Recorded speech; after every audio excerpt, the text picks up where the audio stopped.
কোনো নারীকে একা পেয়ে যে তার উপর হামলে পড়ে সে কি বীর পুরুষ, নাকি যার উপস্থিতিতে নারীরা নিরাপত্তা পায় সে বীর পুরুষ? তাহলে চলো আজ আমরা শুনি এক বীর পুরুষের গল্প। তিনি ছিলেন শক্তির দৃঢ়তা আর করুণার কোমলতার এক অনন্য মিশ্রণ।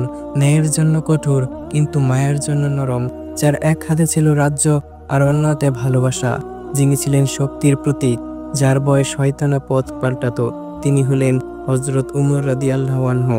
একদিন একজন ব্যক্তি উমর রাদিয়াল্লাহু আনহু এর দরজায় এলেন। তিনি তার স্ত্রীর বিরুদ্ধে অভিযোগ করতে চেয়েছিলেন, কিন্তু দরজার বাইরে দাঁড়িয়ে তিনি যা শুনলেন তাতে অবাক হয়ে গেলেন। উমর রাদিয়াল্লাহু আনহু এর স্ত্রী উচ্চ স্বরে কথা বলছেন, আর তিনি নীরবভাবে ধৈর্য ধরে সব শুনছেন। লোকটি মনে মনে ভাবল, আমি যার কাছে অভিযোগ করতে এসেছি তিনি তো নিজেই নিজের স্ত্রীর সঙ্গে এত ধৈর্য ধরছেন। লজ্জিত হয়ে সে ফিরে যাওয়ার চেষ্টা করলো। তখন উমর রাদিয়াল্লাহু আনহু বাইরে এসে তাকে ডেকে বললেন, তুমি কেন এসেছিলে আর কেনই বা চলে যাচ্ছ? লোকটি নিজের উদ্দেশ্য জানালো। উমর রাদিয়াল্লাহু আনহু বললেন, আমি তার প্রতি রাগ করি না, কারণ সে আমার জন্য রান্না করে, আমার ঘর সামলায়, আমার সন্তানদের লালন পালন করে। তাহলে আমি কি তার সামান্য রাগ সহ্য করব না? এত সুন্দর ছিল একজন মহান পুরুষের আচরণ, যিনি ছিলেন শক্তি আর সাহসের অনন্য প্রতীক।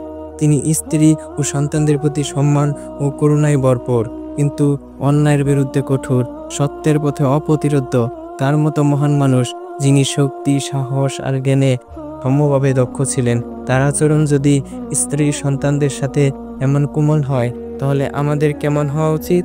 আমরা তো তার তুলনায় কিছুই নই।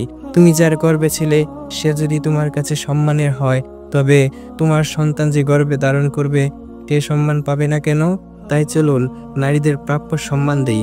আর যারা নারীদের নিয়ে মিমস বানায়, যারা হেসে হেসে বলে হে হিউম্যান, আবার বাড়ি ফিরে নিজের মেয়েকে বলে তুই আমার পৃথিবী, এই সমস্ত দুমুখ মানুষদের এড়িয়ে চলি।